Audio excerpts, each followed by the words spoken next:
Hello, you wonderful people, and welcome to another episode of Super-Fanta-Fi. This being a show where I talk about TV shows of the supernatural, fantasy, and/or science fictional genre. For today's episode, I'm going to talk about the latest episode of Once Upon a Time. So, a big focus in this episode was about Alice, kind of finding out more about her story, in particular how she actually got out of the tower, which I thought was kind of interesting. I was like, oh wow, because I'm not that familiar with the story, but it's like, oh, they kept saying troll, but I guess I was thinking like, oh, is this supposed to be the BFG, like the big friendly giant? Turns out not necessarily the case. I mean, maybe that's what that's still supposed to represent, but it's just kind of being labeled as a troll. But it's kind of interesting seeing her story unfold. Because that's roughly around the time she went off to Wonderland, because that was on her birthday too and everything. She had her little tea party and everything with like the rabbit, the Mad Hatter to kind of, so that was kind of interesting. I guess maybe when she went, I wonder, is that just supposed to be a precursor to her actually meeting them? Or did Wonderland transform like her imagination? Like they brought, maybe Wonderland brought to life some stuff that was already inside of her head. Because I think like when Henry and Ella met her, like they were already gone, weren't they? I think they were killed, weren't they? I don't remember. I think that's what the whole thing was, because they weren't there at the tea party. So I think she was talking about them being gone. So I think they were killed. I don't remember. But nevertheless, it's kind of interesting. The person she ends up meeting is Robin. I was like, oh, snap. That's crazy. And I really appreciated this also being another Robin episode too, alongside with it being an Alice story. It's because we got to find out a lot more about Robin. Something I didn't even think about because I'm an idiot. I was like, it's the fact is Robin was talking about, oh, they're living in Storybrooke and everything. I was like, oh, what? You live in Storybrooke? And I'm like, right. You, like, Zelina and you were literally in Storybrooke when season 6 ended before, like, the time skip at the very end of the finale. And I was like, right. So she spent most of her time growing up in Storybrooke, even basically talking about having stolen Emma's yellow bug and drove it away she only got away for a little bit before Emma caught up to her. But I was like, right. Because for her, it's kind of interesting learning about her, because the fact is that she was a mean girl. She was saying all she cared about was popularity.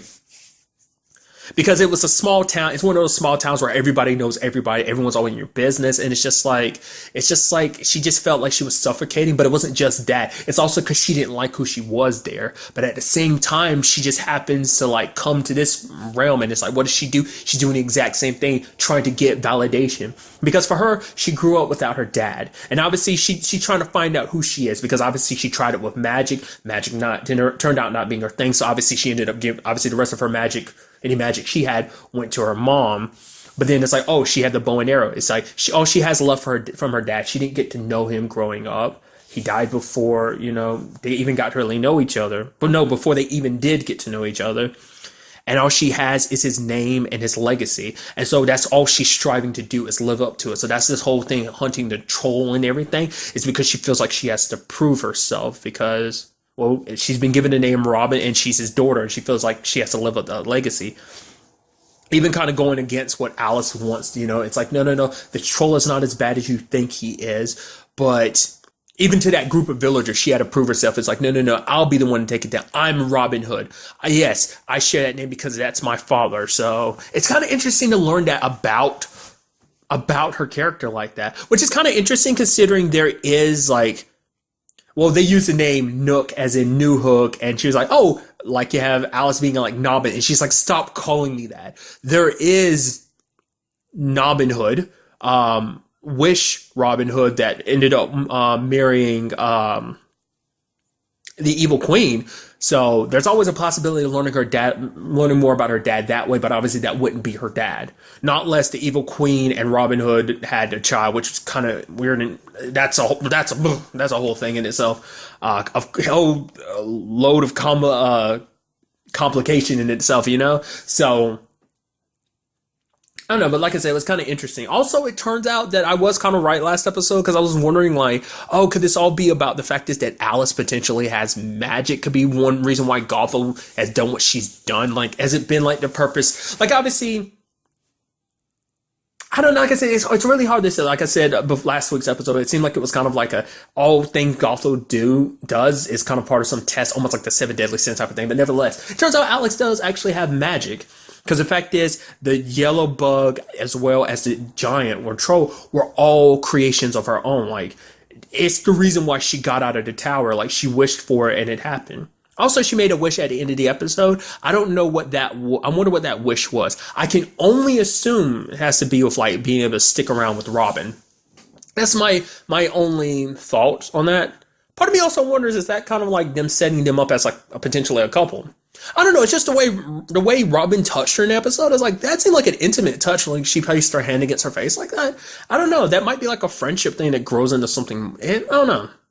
It seemed like that right off the bat kind of seems very intimate. I mean, I don't know. Maybe I'm reading too much into it, but that's just kind of my assumption about that. But it seems like and it's really sad about Alice's whole situation, because for her, it's like, no matter, even though she's free from the tower, she feels like she's still trapped, because she finds herself wanting to go back. Because now that she's out, like, all the hopes she held on to inside that tower are just dashed and broken. She feels like she's all alone, because she can't be with her dad because she gets too close to him. Like, she'll end up killing him. At least in the tower, she can dream. It's like, okay, when I get out of this tower, everything's going to be great. And now that she's out of the tower, it's like, at least if I could go back in that prison, I would, because, it'd be better than out here. Because even in this quote unquote freedom, she still feels trapped. She escaped one prison just to end up in another one, in a prison where she can't be with her father and everything. And it's so sad, But luckily in this situation, she does seem like she isn't alone, because she does have Robin to keep her company. So I'm curious what kind of adventures they kind of got into. I even do appreciate that even in Hyperion Heights, like, she's walking out in front and a car's about to hit Tilly, and then like Robin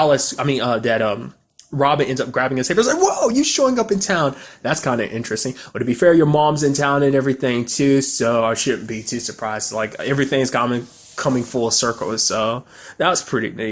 But the entire episode, I thought, was kind of sad on the other side of things too, and it kind of fits that same thing. Like I said, the show does that with the past and the present kind of reflecting itself. History, if you don't learn from it, you're bound to repeat it. I mean, obviously in this case, you can't learn from history you don't remember. But in Alice's case, it's like, okay, got to find some proof that, give her an alibi. But the situation is like, Alice is like, oh yeah, I know you, but it's like people at the grocery store didn't know. I was like, oh, did someone cast something? Like, no, there shouldn't be any magic. How do these people not remember? And then Alice points it out later. It's like, oh yeah, because she kind of sticks to the shadow. Like, she's very forgettable. I guess because she always kind of fades to the background. She's very invisible. Like, that's kind of her big thing. That's why Weaver always used her to kind of get information, because like no one really pays much attention to her. So she scours the streets. And so, but it's like, oh, like, me, I come here all the time to order stuff. It's like, kid, people order stuff here all the time. It's like, I know so much about you guys, but they know nothing about me. She's like, I'm invisible. Even getting existential, like, do I even exist? And it's like, because that was her way,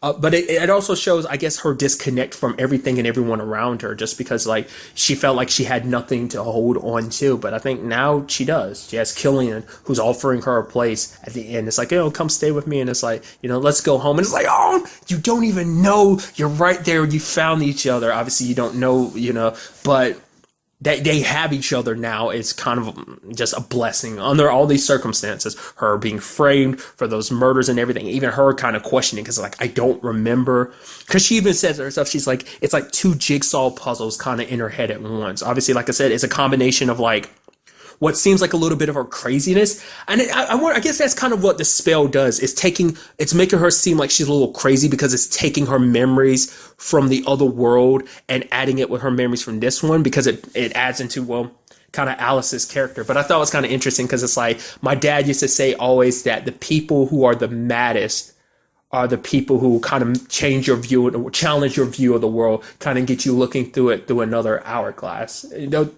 Something like that. I thought it was kind of pretty neat that people who are a little mad can see the world from a different perspective and kind of force you to see it coming from a different perspective too. I thought it was kind of neat. But like I said, I am curious to, like, is Alice having any magic something that Gothel accounts for? Does she even know about that or not?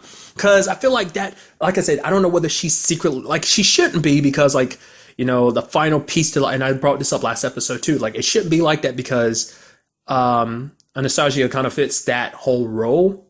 I always say Anastasia and Anastasia. I want to say Anastasia, but I feel like that's not it. But nevertheless, I'm just, like I said, maybe it's just because Alice didn't fit that role. Like, because I'm still so curious, like, why do what she's done this entire time other than that, like, to torture your own child like that, unless it was like some twisted test or whatever.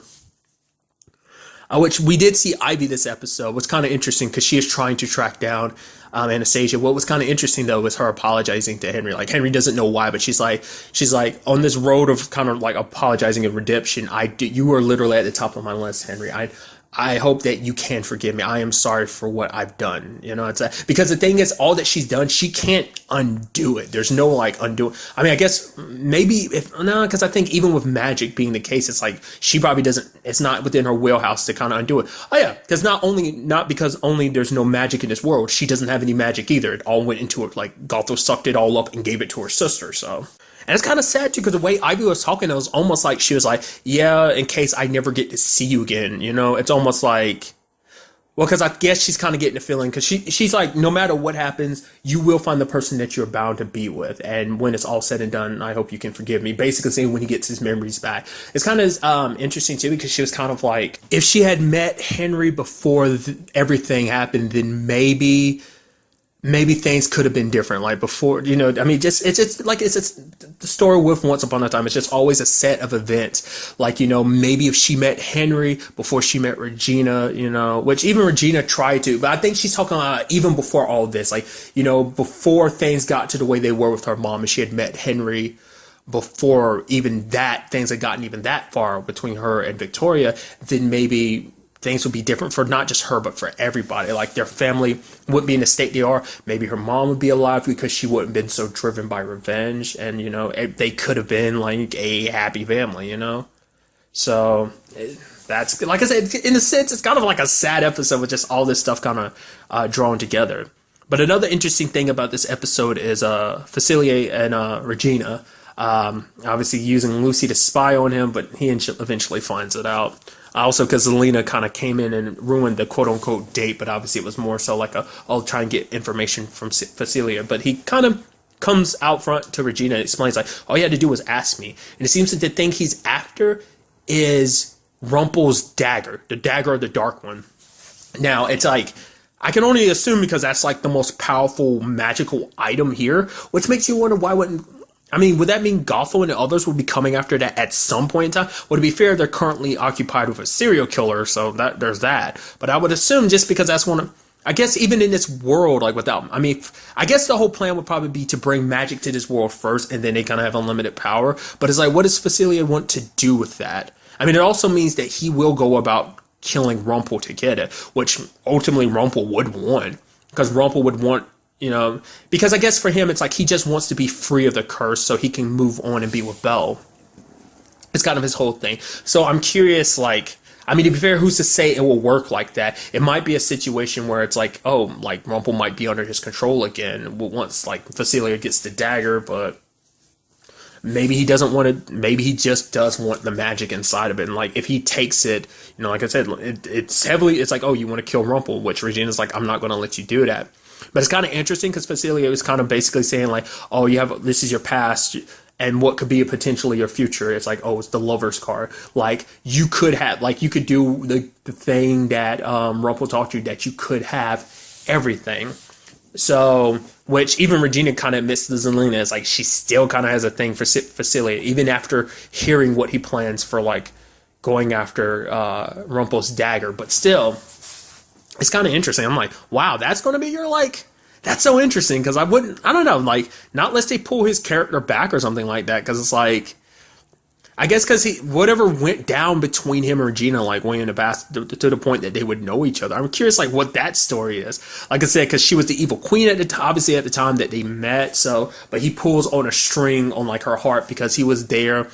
He was, like, the one person she probably fell in love with when she actually had darkness in her. But obviously she was probably so focused on wanting to kill Snow White and Prince Charming that she just didn't care about anything else. So it's kind of like, oh yeah, things are fine. You know, you're good to me, but you're good for me, but no. So much like the whole Robin thing, like kind of running away from it just because it was just too painful to take a chance to take a leap. So maybe it's something like that. So then you also have Zelena talking about the fact is it's super hard having to lie to your child. Like obviously, like Regina has to do it every day for Henry, and now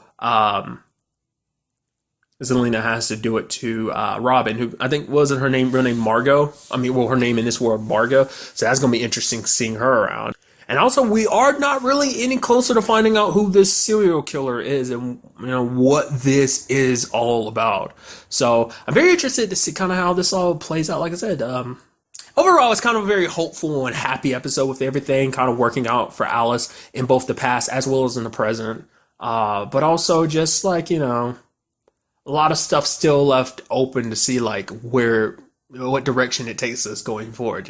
So we'll have to wait till the next episode to see. But really, that's all I want to talk about in this episode. Till the next time we meet, be happy, be safe, live life to the fullest, and enjoy it. Good day and goodbye.